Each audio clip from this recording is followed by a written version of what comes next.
On the morning of September 14, 1851, workers arriving at the Hatavo cotton processing facility in southern Georgia discovered their overseer lying beneath the massive iron press, his skull crushed beyond recognition. The machine's wheel had been turned exactly 17 times, enough pressure to compress 200 lb of raw cotton into a single bale, or to reduce a human head to less than 3 in thick.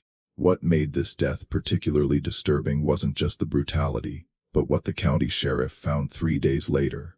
A small wooden step stool positioned perfectly beside the press, built for someone no taller than 4 feet. The murder weapon had been operated by a child, but not just any child. According to plantation records discovered in 1923 and immediately sealed by the Georgia Historical Society, the boy responsible had been purchased 8 months earlier for 8 cents, the price of a damaged tool. His name appears in only one document, his crime in none of the official records, and his fate remains one of the most deliberately obscured cases in antebellum Georgia history. What happened in that cotton press facility reveals something far more terrible than murder. Before we continue with the story of Hapville's forgotten atrocity, I need to ask you something.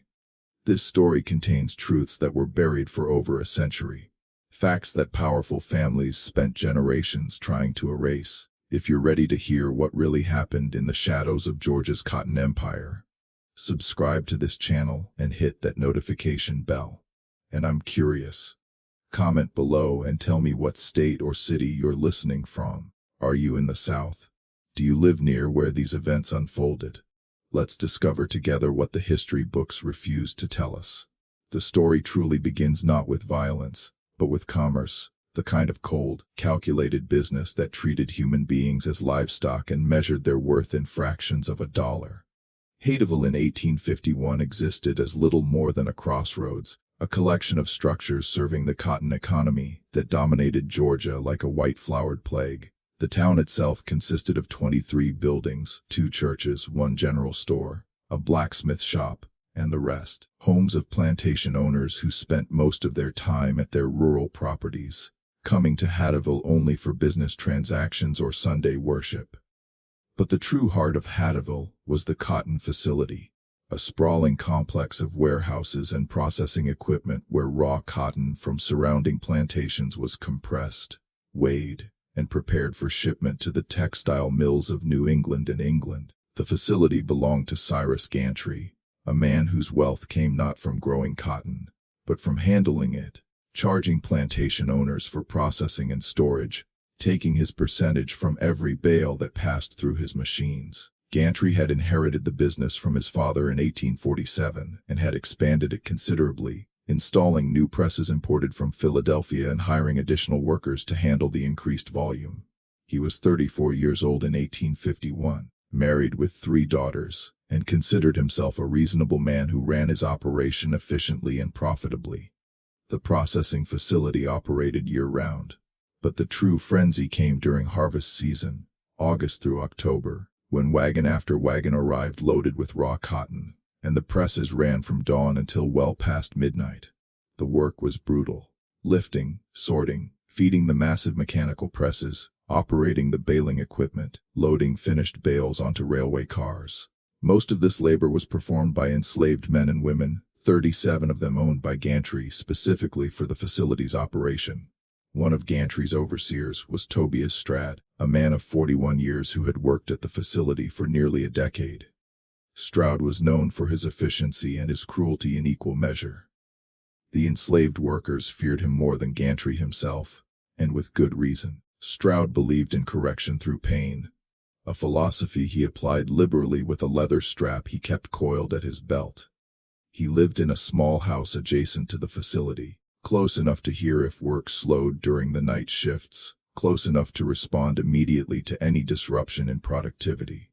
Stroud had never married. His life was the facility, the machines, the constant rhythm of cotton being transformed from raw bolls into compressed bales, worth their weight in gold. He took pride in the numbers, in the efficiency of his operation, in his ability to extract maximum productivity from the workers under his control. He kept meticulous records of every bale processed, every hour worked, every instance of what he called defiance that required correction. But Tobias Stroud had a peculiarity that others noticed but rarely mentioned. He collected not valuable things, not coins or jewelry or art. He collected the broken and damaged, the objects others discarded. His small house was filled with cracked pottery. He'd mended clocks that no longer kept proper time but still ticked furniture with missing legs propped up with wooden blocks. He found value. He told the few who asked in things others considered worthless. This philosophy extended beyond objects. In February of 1851, a slave auction took place in Hayville. Not a large affair, just the liquidation of an estate after its owner, Nathaniel Vickers, had died suddenly of apoplexy. His widow was returning to her family in South Carolina and wished to settle all accounts before departing Georgia. The auction was held on a cold Saturday morning in front of the general store, with perhaps 40 men gathered to examine the merchandise and place their bids. Most of the enslaved people sold that day fetched expected prices. Young men in their prime went for $200 to $500, women of childbearing age for slightly less, children for $500 to $700 depending on their age and apparent health. But there was one lot that drew uncomfortable laughter and dismissive comments from the assembled buyers. Lot number 17 was a boy listed in the auction document as approximately 11 years old. Name recorded only as Small Thomas. The auctioneer's description was brutally clinical. Dwarf Negro boy. Approximate height 3'9" in. Proportions irregular, left arm shorter than right, spine curved, feet turned inward, has been employed in light household tasks, understands English, generally obedient. The boy stood on the auction block wearing clothes several sizes too large, his head barely reaching the auctioneer's waist. His condition was immediately apparent to everyone present, what we would now recognize as a form of dwarfism, likely a chondroplasia, combined with additional complications that affected his limbs and spine. In 1851, such conditions were little understood and often attributed to maternal sin or divine punishment. The enslaved community often protected such individuals, finding them work suited to their abilities. But to slave owners, they represented a calculation. The cost of feeding and housing someone against their potential productivity. The bidding for Small Thomas opened at $50. There were no takers. The auctioneer dropped to $30. Still nothing. At $10, a few men chuckled. At $5, someone suggested the boy might be useful for scaring crows from a field. At $1, the auctioneer's voice carried frustration and a desire to simply complete the sale and move on to more profitable lots. 8 cents. Tobias Stroud called out from the back of the crowd. The laughter stopped. Men turned to stare at Stroud, trying to understand if he was mocking the process or making a legitimate offer. 8 cents was what one might pay for a pound of nails or a small bag of seed. It was not a price associated with a human being, even one considered damaged. 8 cents, Stroud repeated, walking forward through the crowd. That's my bid. The auctioneer looked to the estate executive, who simply shrugged. The widow wanted everything sold, every debt settled, every piece of property converted to cash for her departure.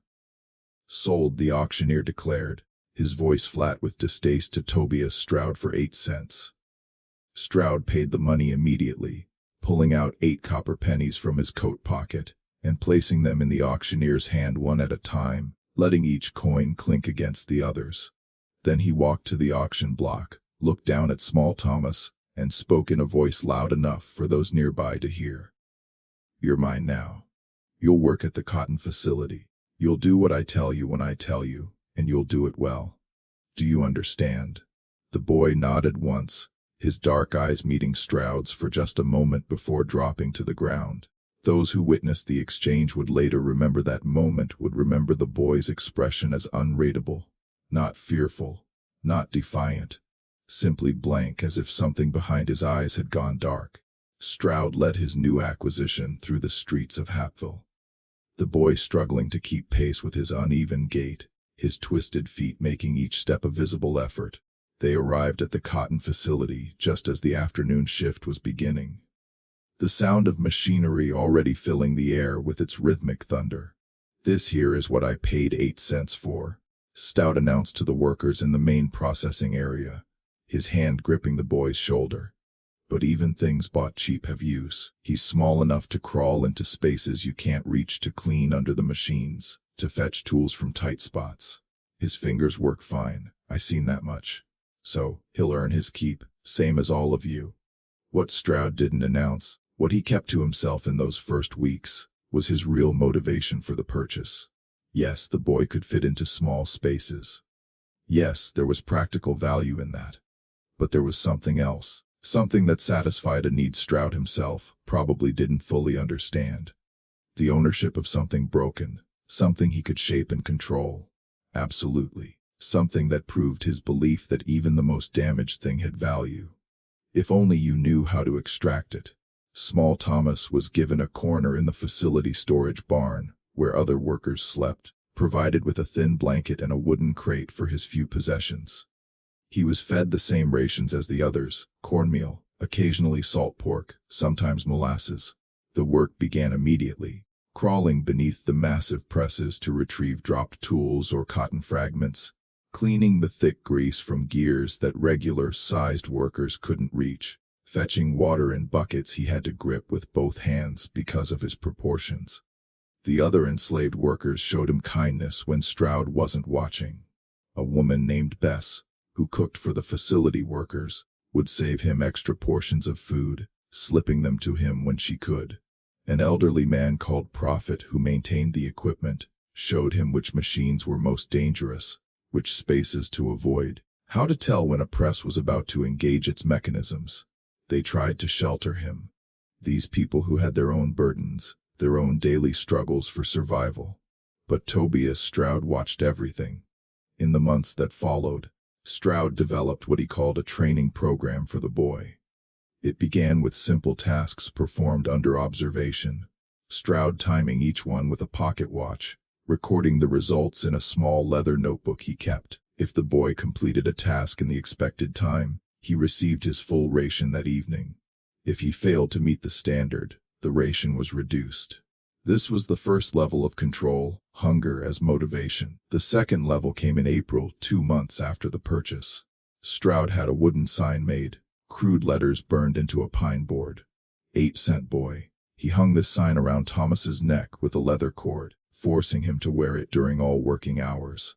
When other enslaved people objected, suggesting it was needlessly cruel, even by the standards of the facility, Stroud's response was chilling in its logic. He needs to know his value so he can appreciate that I'm giving him the chance to prove he's worth more. When he's earned back his purchase price in productivity, I'll take the sign off, not before. By Stroud's calculations, at 8 cents, with the boy's limited capabilities, the sign would remain around his neck for approximately 7 years. This assumed, of course, that the boy survived that long. Many didn't think he would. The work was hard, the conditions harsh, and children, especially those with physical complications, often succumbed to illness, injury, or simple exhaustion. But small Thomas survived. More than that, he adapted. He learned to move through the facility with surprising speed. Despite his disability, his uneven gait becoming almost rhythmic as he navigated between machines and workers. He learned which tasks he could perform quickly, which required more time, how to anticipate Stroud's demands before they were voiced. He learned to make himself useful in ways that went beyond Stroud's original intentions. And this perhaps was his first mistake, because Tobias Stroud noticed everything. And what he noticed by the summer of 1851 was that the boy he purchased for 8 cents was proving to be more valuable than anticipated. Small Thomas could indeed fit into spaces no one else could reach. But he'd also developed an understanding of the machinery itself, how the presses worked, how the gears meshed, which bolts needed tightening, which parts were wearing down and needed attention. Prophet had taught him well, perhaps too well. In late July, during the early phase of the harvest season, a mechanical problem threatened to shut down the main cotton press for several days. One of the drive chains had broken and fallen into the gear mechanism deep inside the press housing. A space too small for any adult to access, too dangerous to disassemble the entire machine when cotton was arriving by the wagon load and plantation owners were demanding quick turnaround. Stroud looked at the problem, looked at small Thomas, and saw his solution. "Boy," he said, his voice carrying that tone of command the enslaved workers knew meant absolute obedience was required. "You're going in there to get that chain. I'll walk you through what you need to do. Prophet had stepped forward then, his old face creased with concern. "Mr. Strad, sir, that space ain't safe. If someone was to engage the mechanism while he's inside, no one's going to engage nothing." Stroud snapped. "I'll be right here watching." Boy goes in, retrieves the chain, comes back out. Simple. It wasn't simple. The space inside the press housing was barely large enough for the boy's body, requiring him to crawl on his stomach through gaps between iron plates and wooden frames, all coated in thick grease and cotton lint. The heat inside was suffocating, the air thick with oil fumes. And everywhere just inches from his body were the massive gears and plates that if activated would crush him instantly. But small Thomas crawled inside. Following Stroud's shouted instructions, he worked for nearly an hour in that mechanical darkness, his twisted hands fumbling with the heavy chain, trying to work it free from where it had lodged. The other workers stood in absolute silence, barely breathing, listening to the sounds of metal scraping metal. The boys labored breathing, Stroud's voice directing every movement. When small Thomas finally emerged, covered in black grease, the chain clutched in his hands, dragging it behind him like a prisoner's shackle. Something had changed in his expression. The blankness was still there, but underneath it, those who looked closely might have seen something else. A calculation, an awareness, a kind of knowledge that came from spending an hour inches away from the machinery, that could end his life with a single lever pull. Stroud had taken the chain, examined it, then looked down at the boy. "See, you're worth more than 8 cents after all. Keep proving it, and maybe that sign comes off sooner than I thought." But he didn't remove the sign. Not then, not in the weeks that followed. Even as the boy continued to prove useful, continued to perform tasks others couldn't, continued to crawl into dangerous spaces to retrieve dropped tools or clear jammed mechanisms, the sign remained, a constant reminder. 8 cents, that's what you are. That's all you'll ever be unless I decide otherwise. By early September, the harvest season was at its peak. The facility operated around the clock with workers sleeping in shifts, the machines never stopping. The smell of cotton and sweat and machine oil creating a fog that hung over Hapville like morning mist. Stroud himself barely slept, moving through the facility at all hours, checking productivity, demanding faster work, using his leather strap when he felt workers were slowing down. Small Thomas had been assigned to the night shift, working from sunset until dawn, primarily maintaining the area around the main press, where Stroud himself usually stationed during the busiest hours. The boy would fetch water, clean the work area, remove cotton debris, and increasingly be called upon to make minor adjustments to the machinery when something seemed off. It was during these night shifts, when the facility was lit only by oil lanterns, and the work took on a hypnotic, exhausting rhythm, that the other workers noticed small Thomas watching the press, not just glancing at it, but studying it with an intensity that seemed unusual for someone so young. He would stand in the shadows, his small form barely visible, his eyes tracking the movement of the great iron plates, the turning of the screw mechanism, the way the pressure built slowly and then released over and over all night long. Prophet had noticed.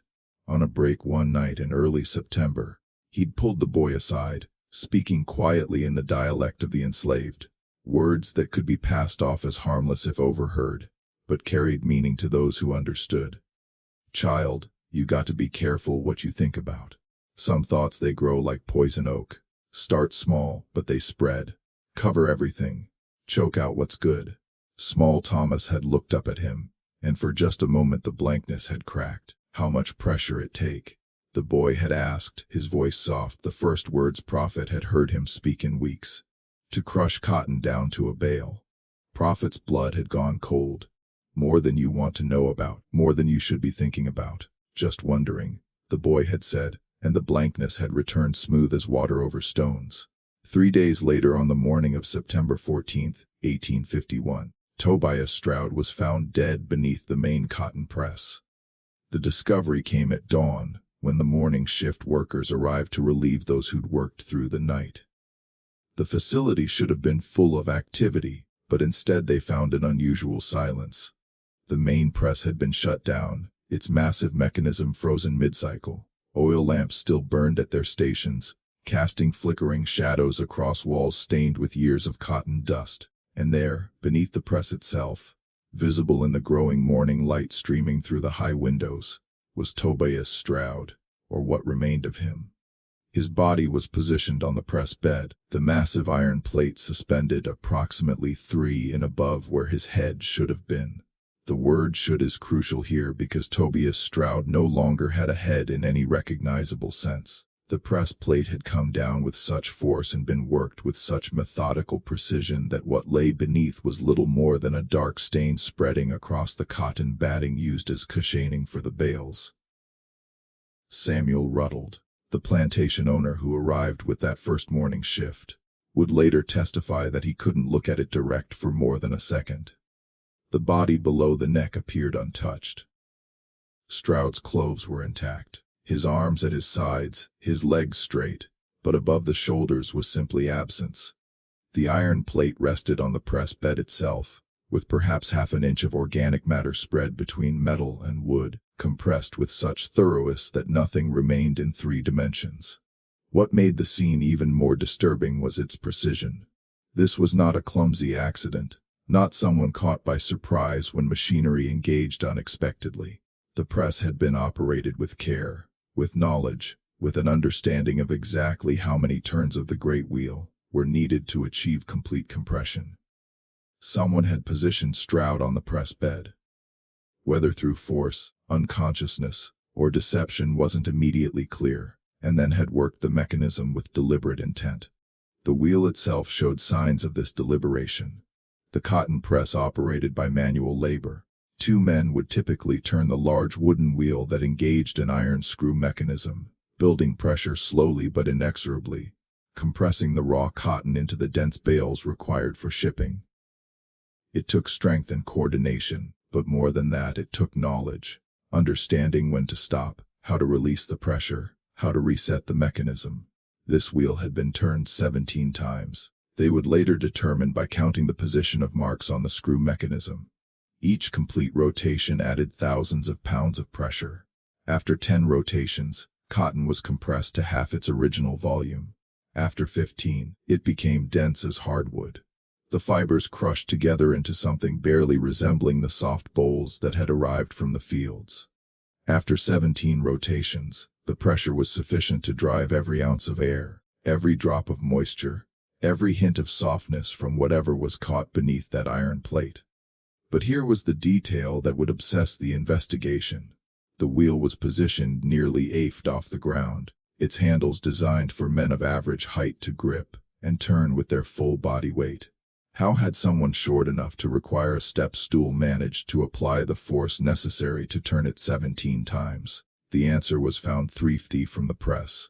A wooden step stool carefully constructed from scrap lumber, its surface showing scuff marks and indentations consistent with someone standing on it, repeatedly shifting their weight using it as a platform to reach the wheel handles. But this stool was built low, barely 15 in high. Whoever had used it to operate the press stood no taller than 4 feet. Sheriff Edmund Howell arrived at the facility within an hour of the body's discovery. Howell was 60 years old, a veteran of frontier law enforcement, who'd seen violence in many forms during his decades serving Georgia's rural counties. But even he, according to his report filed with the county clerk, found the scene to present circumstances most disturbing to contemplate. His initial assessment focused on the obvious questions. Who had been working the night shift? Where were those workers now? Who had access to the facility during the hours when this must have occurred? The answers came quickly, but they brought more questions. The night shift had consisted of 12 enslaved workers supervised by Tobias Stroud himself. This was standard during harvest season. Stroud often took night supervision personally, believing the workers needed his presence to maintain productivity during the exhausting overnight hours. According to the workers now being questioned, Stroud had been alive and active until approximately 300 in the morning, when he'd made his usual rounds of the facility, checking each station, noting productivity in his leather notebook. After that point, accounts grew hazier. The work was hypnotic exhausting, the kind that made time stretch and contract strangely. Men would work for what felt like an hour and discover only 20 minutes had passed. Or the reverse, in the flickering lamp light, with the constant noise of machinery, the counting of bales, the rhythmic movements of labor. It was entirely possible for someone to disappear for an hour without being immediately missed. What the workers could confirm was that small Thomas, and this is when the sheriff first learned about the 8-cent purchase. The sign still found lying near the boy's sleeping corner had been assigned to the main press area that night. His job was to keep the area clean, to fetch water for the men operating the press, to clear cotton debris, to assist with minor mechanical issues. "Where is this boy now?" Sheriff Howell had asked. No one knew. His sleeping corner in the storage barn was empty. His blanket was folded neatly. The wooden sign with 8-cent boy burned into it, lying on top of the crate that held his few possessions. A tin cup, a worn shirt too large for his frame, a small smooth river stone that Prophet said the boy had found and kept for reasons unknown. The search began immediately. 20 men spread through Hapville and the surrounding countryside, checking barns, searching wooded areas, questioning anyone who might have seen a small boy traveling alone. In 1851 Georgia, an enslaved person moving without papers, without permission, without a white person's authorization, was immediately suspect, and a child with obvious physical disabilities would be even more noticeable, unable to blend into a crowd or move quickly through terrain. But small Thomas had vanished as completely as if the earth had swallowed him. While the search continued, Sheriff Howell examined the crime scene with increasing unease. The more he studied it, the less it made sense. The positioning of Stroud's body suggested he'd either been unconscious when placed on the press or had been somehow convinced to lie there voluntarily. But why would Stroud, a man known for his suspicion and control, allow himself to be placed in such a vulnerable position? The press mechanism showed signs of careful operation. This wasn't frantic or panicked work. Someone had taken their time, had turned that wheel slowly and methodically, had likely watched as the pressure built, as the iron plate descended, as Tobias Stroud's life ended in what must have been both instantaneous and eternal. Dr. Marcus Fenneman, the town's physician called to examine the remains, noted in his report, death would have occurred within seconds of the cranium's collapse. However, given the evidence of progressive compression, the deceased may have experienced significant terror and pain in the moments before mortality, assuming consciousness was retained. The precision of the injury suggests deliberate intent rather than accidental engagement of machinery. On the second day after the discovery, Prophet was brought in for extended questioning. As the enslaved worker with the most knowledge of the machinery, and the closest thing to a relationship with small Thomas, he was considered a crucial witness. The questioning took place in Heteville's one-room jail. Sheriff Howell sitting across a rough wooden table from the elderly black man whose hands shook slightly, not from fear, but from the arthritis that plagued his joints after decades of manual labor. "Tell me about the boy," Howell said, his voice neither kind nor cruel, simply matter of fact. "What was he like? Did he speak about Stroud, about the work?" Prophet had chosen his words carefully, knowing that anything he said could result in punishment for himself or others.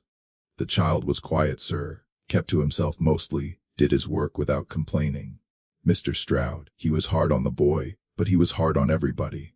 "Did the boy ever threaten Stroud? Ever show defiance?" "No, sir. Child just did what he was told. Wore that sign around his neck every day without a word of complaint." "But you taught him about the machines?" Howell pressed. "You showed him how they worked?" Prophet had felt the trap closing. "Yes, sir. So he'd know how to stay safe, so he wouldn't get hurt doing the jobs Mr. Stroud gave him. Those machines, they'll kill you quick if you don't understand them. So he understood them well enough to operate them. Sir, that press requires 2 strong men to turn that wheel. The boy couldn't hardly reach it, even with that stool. His arms aren't the same length. His back is twisted. He couldn't generate the force needed." This was the central contradiction that plagued the investigation. Every man who worked the facility confirmed that operating the main press required significant strength and coordination, even with a step stool, even with knowledge of the mechanisms. How could a small boy with physical disabilities manage, what typically required two adult men working in coordination. Sheriff Howell had stood and walked to the jail's small window, looking out at Hattaville's dusty Main Street. Unless, he'd said slowly, he wasn't working alone. Unless someone helped him, someone strong enough to turn that wheel while the boy directed the operation. The implication was clear. This wasn't the crime of a child acting alone. This was conspiracy. This was multiple enslaved people working together to murder their overseer. And in 1851 Georgia, such an accusation carried implications far beyond a single facility, a single crime. The entire social order was built on the assumption that enslaved people, however they might feel about their condition, would not organize against their masters. Individual acts of defiance. Yes, running away, breaking tools, working slowly, but coordinated murder. That suggested something far more dangerous to the system. Over the next week, every enslaved person who'd worked the night shift was questioned separately, their accounts compared, contradictions noted. Sheriff Howell was looking for signs of collusion, evidence that this had been planned, that multiple people had been involved. He was particularly interested in the hours between 3:00 a.m., when Stroud was last seen alive by multiple witnesses, and dawn when the body was discovered. But the accounts were frustratingly consistent. Everyone had been at their assigned stations working continuously, focused on meeting the quotas that Stroud himself had set. No one had seen anything unusual. No one had heard anything beyond the normal sounds of machinery and labor. And critically, no one admitted to seeing Small Thomas during those crucial hours, even though he should have been visible in the press area performing his assigned duties.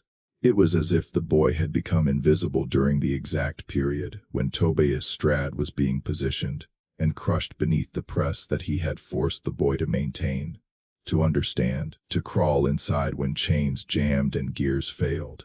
The sign, that wooden board with 8-cent boy burned into it, became a focal point of speculation. It had been found in the boy's sleeping area, removed from around his neck at some point during that last night. Had he taken it off himself? Had someone else removed it? And what, if anything, did that signify? Bess, the woman who cooked for the facility workers, was questioned about the boy's state of mind in the days before the murder.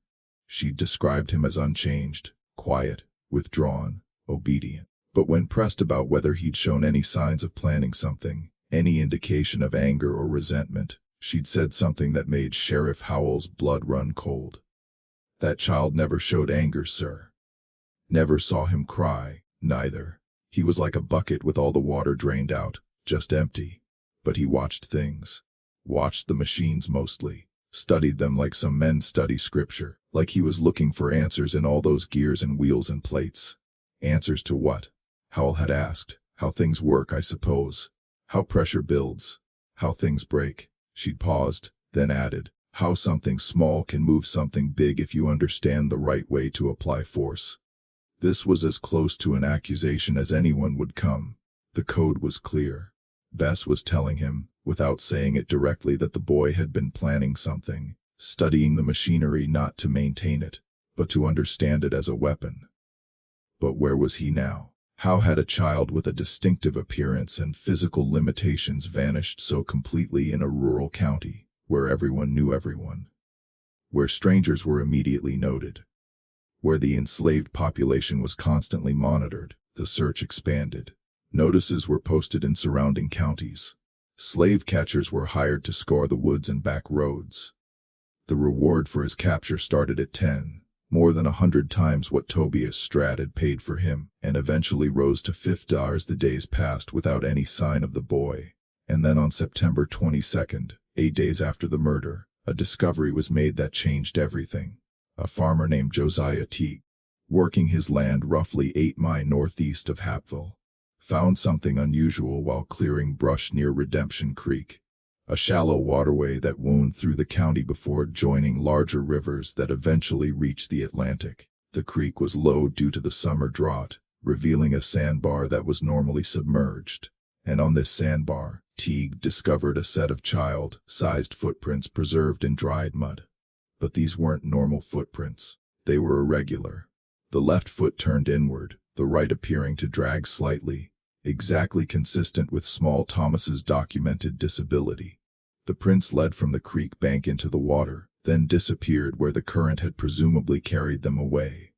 Following the tracks backward, Teague discovered a small hollow beneath the exposed roots of a massive oak tree. A space barely large enough for a child to crawl into, and inside this hollow, the torn remnants of a shirt, definitely too large for whoever had worn it, and a single copper penny pressed into the soft earth, as if someone had clutched it tightly before letting it fall. Sheriff Howell arrived at the site within hours, bringing Prophet with him to confirm the significance of what had been found. The old man had examined the footprints carefully, his face impassive, then confirmed what Howell already suspected. "That's the boy's walking pattern, sir. Can't be nobody else." The timeline that emerged was chilling in its implications. The tracks in the hollow suggested that Small Thomas had reached this location sometime during the night of the murder, or early the following morning, a distance of 8 miles from Hattaville, covered by a child with severe mobility limitations, moving through darkness across unfamiliar terrain. But the tracks led into the creek and disappeared. Had the boy drowned, his body swept downstream by the current? It was the most logical conclusion, one that Sheriff Howell began to embrace almost immediately. A child fleeing in panic, without understanding the danger of the creek, wading in too deep, swept away by water that appeared calm, but hid dangerous undercurrents. Yet something about this conclusion troubled those who knew the creek. Redemption Creek was shallow. Even at its deepest point in the spring floods, it barely reached 5 feet. During the September drought, it was more like 2 or 3 feet, hardly enough to pose a serious threat even to a small child. And the current, while present, was gentle enough that drowning seemed unlikely. An alternative theory emerged. Perhaps the boy had used the creek deliberately, wading through shallow water to hide his scent from tracking dogs, then emerging somewhere downstream, where his tracks wouldn't be found. It was a level of calculation that seemed beyond a child's capabilities, yet the evidence supported it. The copper penny troubled Sheriff Howell most. Why would someone fleeing for their life pause to leave a coin pressed into the earth? Was it dropped accidentally or placed intentionally? And if intentionally, what did it signify? When Howell showed the penny to Cyrus Gantry, the facility owner's face had gone pale. He'd recognized it immediately. Not the specific coin, but its significance. Stroud paid 8 pennies for that boy, 8 cents. He used to mock him about it, tell him he wasn't worth more than pocket change. Gantry's hands had shaken slightly as he held the coin. Do you think the boy left this as some kind of message? Like he was returning what he was bought for? It was a disturbing thought, one that suggested premeditation, symbolic thinking, a level of consciousness about his own commodification that made the crime feel less like panic and more like statement. A child capable of that kind of abstract revenge was a child who had been thinking, planning, calculating for months. The search continued for 3 more weeks, but no trace of Small Thomas was ever found. The creek was dragged for miles downstream. Every farm, every shed, every cave within 20 men was searched. Slave catchers brought their best dogs, but the scent trail ended at the water's edge and never picked up again. By mid-October, as the harvest season wound down, and the facility returned to normal operations, Sheriff Howell closed his investigation with a report that satisfied no one.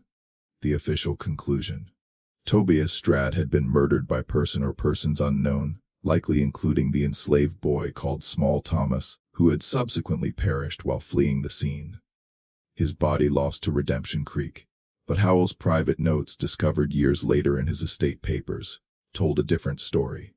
"I do not believe the child drowned," he wrote. "The evidence suggests calculation beyond his years, assistance beyond what any witness will admit, and an escape planned with care. Someone helped him. Someone who knew the land, who understood how to disappear, who had reason to want both Stroud dead and the boy free. I cannot prove this, and in truth, I am not certain I wish to. Justice in this case may have been served outside the law. The mystery of what really happened that night in September 1851 has never been solved. But before we explore what came next, the consequences that rippled through Hatville and beyond, I want to hear from you. Do you think Small Thomas acted alone? Could a child really have the strength and knowledge to operate that press? Drop your theories in the comments below. And if this story is keeping you on edge, hit that like button and share it with someone who loves dark historical mysteries. Now, let's discover what Hattaville tried so desperately to bury. The death of Tobias Stroud should have sparked outrage, demands for justice, public executions as examples. Instead, what followed was something far stranger, a conspiracy of silence that spread through Hattaville like fog. In the weeks following Stroud's death, something unexpected happened in Hattaville. The story began to change. Not dramatically, not all at once, but gradually, subtly, the way a photograph fades when left in sunlight. The initial newspaper reports in the Hattaville Gazette had been detailed and lurid, describing the brutal murder by savage hands and the hunt for the monster responsible. But by late October, subsequent articles grew shorter, vaguer, less interested in the specifics. By November, the story had disappeared entirely from the local press, replaced by mundane reports of cotton prices and upcoming church socials. This wasn't accidental. Cyrus Gantry had quietly approached the newspaper's editor, Horace Kamel, with a proposal. The continued reporting of this incident is damaging to business confidence. Plantation owners are nervous about sending their cotton to a facility associated with murder. Perhaps it would be better for everyone if we allowed this unfortunate matter to fade from public attention. The amount of money that changed hands was never recorded, but Kamel's sudden ability to upgrade his printing press that winter suggested the conversation had been profitable. But Gantry's motivation wasn't just business protection. There was something else, something that bothered him about the whole affair. In the weeks after Stroud's death, as he'd gone through his overseer's personal effects, Gantry had discovered Stroud's notebook, the leather-bound journal where he'd recorded every detail of the facility's operations, every worker's productivity, every instance of what he called correction. The notebook's final entries disturbed Gantry deeply. In the weeks before his death, Stroud had become obsessed with Small Thomas, filling pages with observations about the boy's capabilities, his understanding of machinery, his movements through the facility. But the tone had shifted from the clinical documentation of earlier entries to something darker, more personal. August 29th, the 8-cent boy completed retrieval from press housing in 42 minutes, 7 minutes faster than previous attempt. His understanding of the mechanisms continues to exceed expectations. I believe I have found something remarkable in this damaged creature. With proper training, he may prove my thesis that value exists even in what others discard. September 3rd observed the boy watching the main press during night operations. His focus was absolute, studying each rotation of the wheel, each engagement of the screw mechanism. When questioned, he claimed simple curiosity. I do not believe him. There is calculation behind those eyes. September 8th, the boy asked me today how much force the press generates at full compression. I told him enough to compact 500 lob of cotton into a 2,000 lob bale. He nodded and said nothing more, but I saw him counting on his fingers afterward, doing arithmetic in his head. What is he calculating? The final entry was dated September 13th, the night before Stroud's death. I have made a decision regarding the 8-cent boy. His productivity has exceeded all expectations. Tomorrow, I will remove the sign from his neck and inform him that he has earned back his purchase price through his labor. I believe this will provide motivation for continued excellence. Perhaps I will even teach him to read and write, a damaged tool properly maintained conserved for years. Gantry had stared at that final entry for a long time, trying to understand its implications. Stroud had planned to free the boy from the humiliation of that sign, had planned to reward him, had perhaps even planned to treat him with something approaching kindness. And yet the very next night Stroud was dead beneath the press, and the boy had vanished. Had Small Thomas known about Stroud's intention? Had someone told him, thinking it would be welcome news? And if so, why would he choose that exact night to commit murder when his situation was about to improve? Unless the boy hadn't believed it, unless 8 months of degradation, of being valued at less than a pound of nails, of wearing that sign every day while performing the most dangerous and demeaning work. Unless all of that had created a debt that couldn't be forgiven with a simple gesture of mercy, unless the damage went deeper than Stroud had ever understood. Gantry had burned the notebook. He told no one about its contents. Not Sheriff Howell, not his wife, not the other facility owners. He simply fed it page by page into his fireplace one cold November evening and watched Tobias Stroud's careful observations turn to ash. Meanwhile, the enslaved workers at the facility had developed their own understanding of what had happened, one they shared only among themselves in the careful coded language of the oppressed. Prophet, in the months before his own death in 1853, would tell the story to younger workers, always in whispers, always with the warning that some truths are too heavy to carry in daylight. According to this version, passed down through generations, never written, never confirmed, Small Thomas hadn't acted alone that night. He'd had help, but not in the way Sheriff Howell had suspected. The help hadn't come in operating the press or subduing Stroud. It had come in the form of opportunity and silence. The story went that Stroud, in the early morning hours of September 14th, had discovered a mechanical problem with the main press, not unusual during the intense harvest season. He'd called for Small Thomas to examine it, as he often did, valuing the boy's small size and growing mechanical knowledge. What Stroud hadn't known was that the problem had been created deliberately, a bolt loosened just enough to cause a vibration in the mechanism noticeable to someone as obsessive about his machinery as Stroud. While Stroud bent over the press bed, examining the source of the problem with a lantern, explaining what he was looking for, the boy had simply acted. A push wasn't needed. Stroud was already in position. What was needed was the wheel, and here was where the story became almost mythical in its telling. The boy had used Stroud's own body weight. The press wheel had a release mechanism, a lever that, when pulled, would cause the iron plate to drop suddenly by several inches before catching on a lower gear. It was a safety feature designed to quickly release pressure if something went wrong. Small Thomas had pulled that lever while Stroud's head was beneath the plate, and the initial drop, perhaps 6 in, had been enough to stun him, to pin him, to make resistance impossible. After that, turning the wheel hadn't required 2 men's strength. It had required only time, patience, and the mechanical advantage of the step stool the boy had built over weeks from scrap lumber, hidden in plain sight among the facility's clutter. 17 turns, approximately an hour of work, turning the wheel a quarter rotation at a time, resting, turning again, each rotation adding pressure, each adding inevitability. And the other workers, they had heard nothing unusual because the sound of the press operating was normal. They had seen nothing because they had practiced the most essential survival skill of the enslaved, the ability to not see what might get them killed for witnessing. When questioned later, they spoke truth. They had been at their stations working.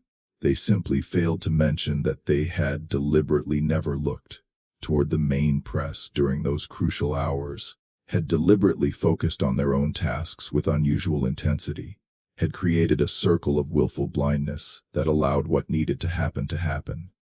This version of events explained much: the precision of the crime, the lack of struggle, the boy's escape.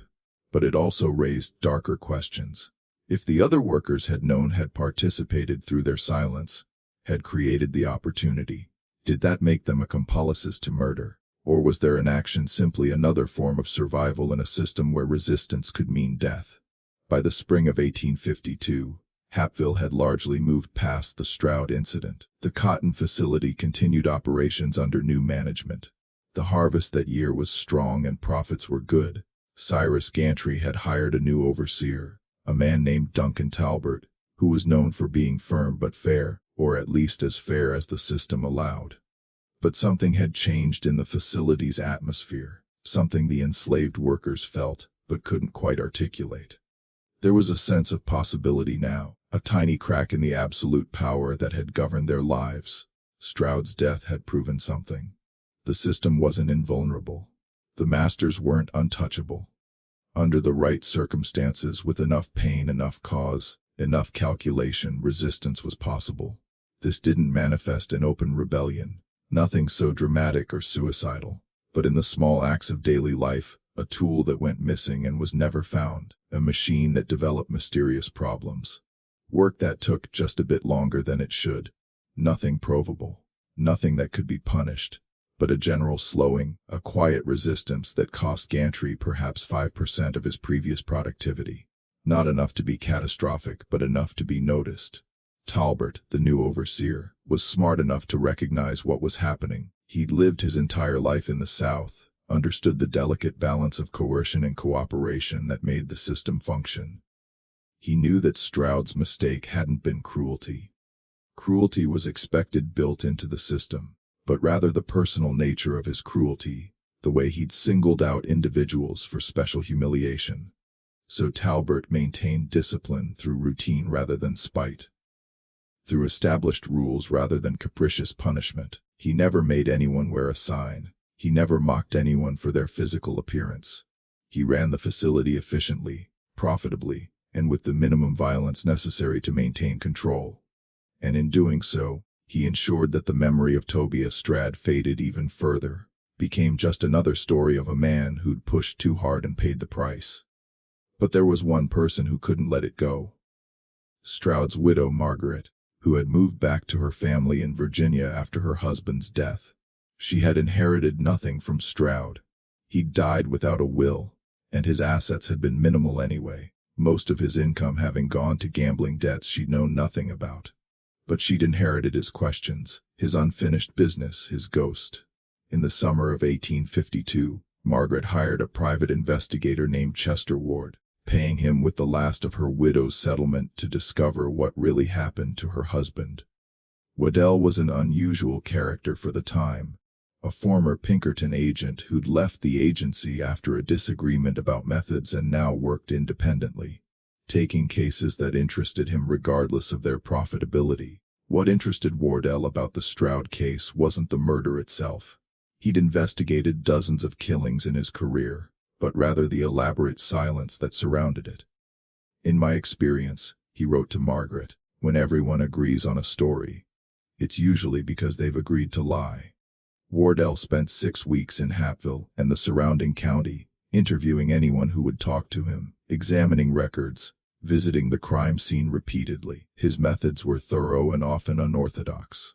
He spoke to enslaved workers when their masters weren't present, paid informants in the white community for gossip, spent long hours simply observing the cotton facility's operations. His final report to Margaret, dated August 15, 1852, was devastating in its conclusions.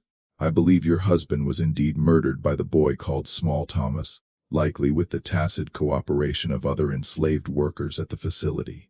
However, I must tell you that in investigating your husband's treatment of his workers, I discovered patterns of behavior that, while legal under current law, were extraordinarily cruel, even by the standards of this institution. The boy in question was subjected to deliberate humiliation and degradation, was forced into dangerous situations repeatedly, and was treated as less than human, even among a population already denied humanity by law.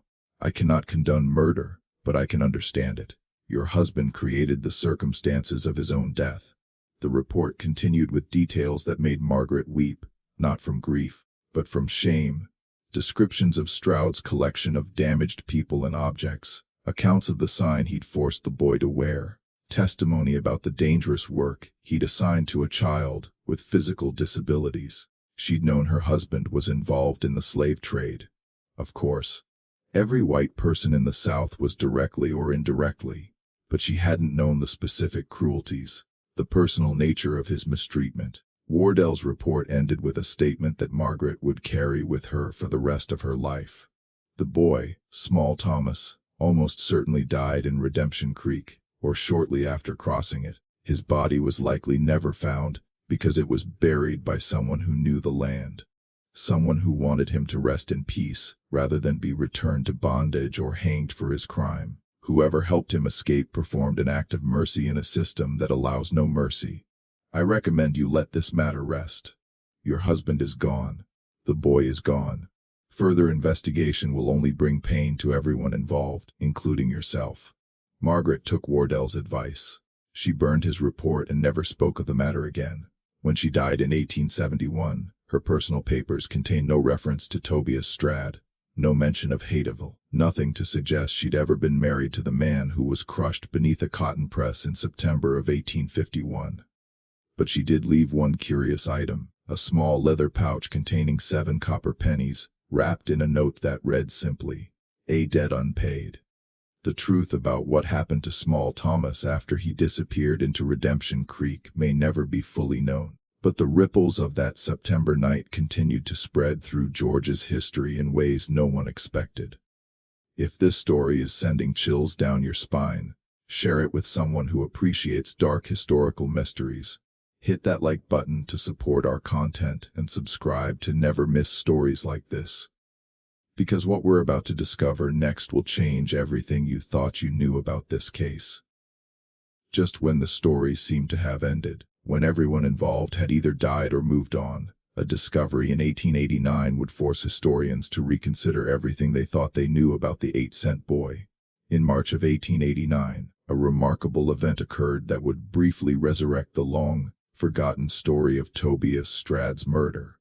A crew of workers building a new railroad line through what had once been the outskirts of Hapville, now absorbed into Atlanta's growing sprawl, made a discovery that shocked everyone involved.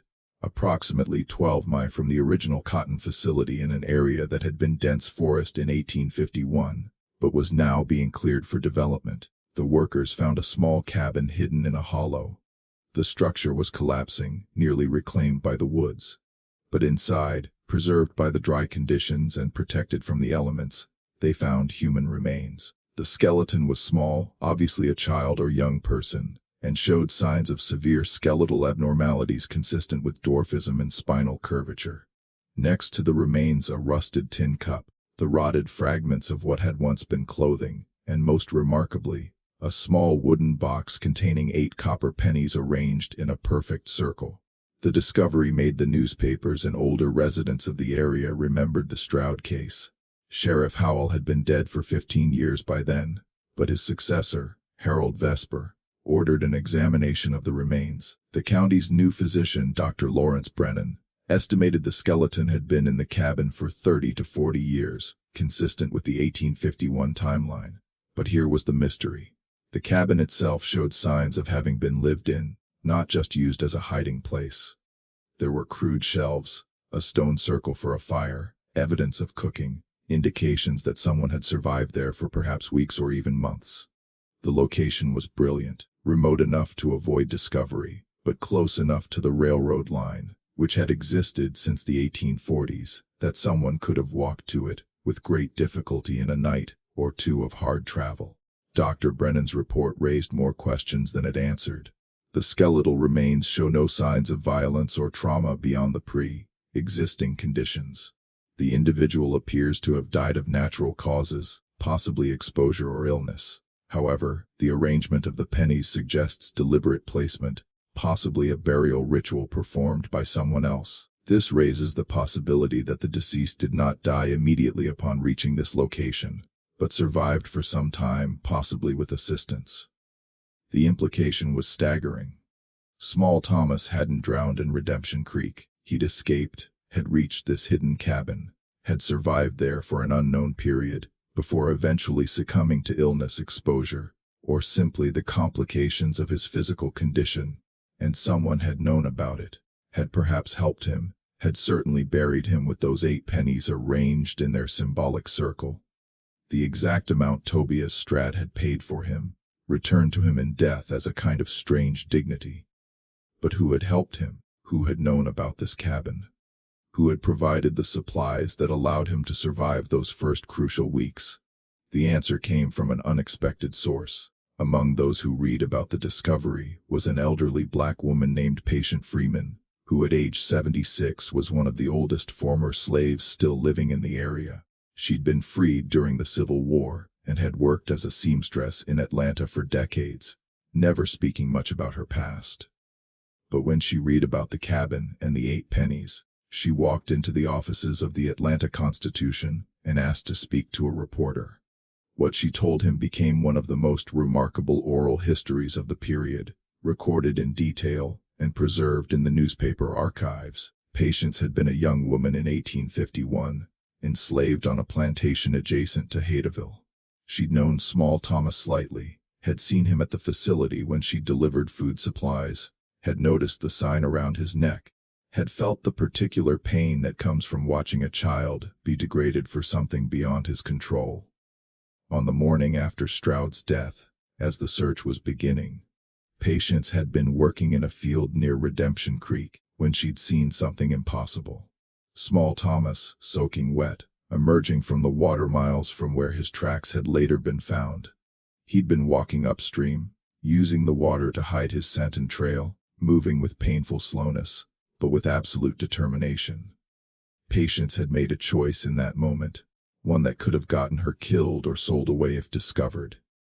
She'd hidden the boy in a drainage culvert, covered him with brush, and told him to wait. Then she'd returned to her work, said nothing to anyone, and waited for nightfall. That night she'd stolen food from her master's stores, a risk she described as worth taking, and had led the boy through the woods to a cabin she knew about. It had been built years earlier by a fugitive slave who'd lived there for months before being captured and returned to bondage. Most people had forgotten about it, but Patience had remembered. She'd left him there with enough food for a week, and a promise to return when she could. She'd made 2 more trips over the following month, each time risking everything to bring supplies: dried meat, cornmeal, a blanket, a tin cup. But on her 3rd visit, she'd found him dead, lying on the cabin floor as if asleep, the 8 pennies already arranged in their circle beside him. "I think he'd done it himself," she told the reporter, laid them pennies out before he passed, like he was saying, "This is what I was worth to them, but I chose how I'd leave. I buried him best I could," said words over him from the Bible I'd heard in church. Then I never went back, never told nobody until now, when everyone who could punish me for it is long dead. When asked why she'd risked so much for a child, she barely knew. Patience had been silent for a long moment. Then she'd said simply, "Because somebody had to. Because that boy had been treated like he wasn't human his whole short life, and he'd done a terrible thing because of how he'd been treated. But he was still a child, still deserved a chance. So I gave him one. He didn't survive it, but at least he died free." The story of Small Thomas and Tobias Strad faded once again after the 1889 discovery, this time permanently. The remains were buried in a pauper cemetery. The cabin collapsed completely within a few years, and the site was eventually paved over as Atlanta continued its expansion. But the case left a mark on those who studied Georgia's antebellum history. The 8-cent purchase price, so shocking in its callous reduction of a human being to less than the cost of a tool, became a symbol of the dehumanization inherent in the slave system. Scholars debated whether Small Thomas's actions constituted murder or self-defense, whether his crime was justified by the cruelty he'd endured, whether a system that valued him at 8 cents had any moral authority to judge his response to that valuation. The cotton facility in Haydeville continued operations until 1923, when it burned down in a fire that investigators ruled accidental, but that some locals whispered had been deliberately set by descendants of the people who'd once been enslaved there. The site was never rebuilt. Today, it's a parking lot, unmarked and unremarkable, with no historical marker to indicate what happened there. In September of 1851, Cyrus Gantry's descendants eventually sold off all their holdings in Georgia and moved to Boston, where they became involved in the textile industry, profiting from Southern cotton without the moral complications of slave ownership. They never spoke publicly about their family's connection to the case. The most enduring legacy of the story came from an unexpected source: oral histories collected during the 1930s Federal Writers Project, which interviewed former slaves about their experiences. Several elderly individuals from Georgia told versions of the Small Thomas story, always with variations, always with the acknowledgement that they weren't sure what was true and what was legend. But certain elements remained consistent. The 8-cent price, the sign around his neck, the cotton press, and the final escape. One former slave interviewed in 1937 at the age of 94 said something that perhaps captured the truth better than any official record. "We told that story to our children to teach them 2 things. First, that the system would break you if it could, would reduce you to nothing, would make you less than human if you let it. And second, that even when you're small, even when you're damaged, Even when they tell you you're only worth 8 cents, you still got power if you know how to use it. That boy, he used what he had, used his size, used his knowledge, used the very machine they made him tend. He paid back what was owed. Then he ran. Didn't make it far, didn't live free for long. But he died on his terms. Sometimes that's all you get. The copper pennies found in the cabin were never preserved as evidence. They were distributed among the railroad workers who discovered the site, carried off as curiosities, eventually lost or spent or thrown away. 8 cents scattered to the winds. Their symbolic weight forgotten by everyone except those who knew why they mattered. In the end, the story of Small Thomas asks questions that 1851 Georgia couldn't answer, and that perhaps we still struggle with today. What is justice in a system built on injustice? What is murder when life itself has been stolen? What is freedom worth to someone who's been told they're worth less than pocket change? And what becomes of a child who learns that the only way to reclaim his humanity is to destroy the man who denied it? The historical record provides no satisfying answers. It offers only facts. A purchase for 8 cents, a death beneath a cotton press, footprints leading into a creek, a cabin in the woods, and 8 pennies arranged in a circle around a small skeleton.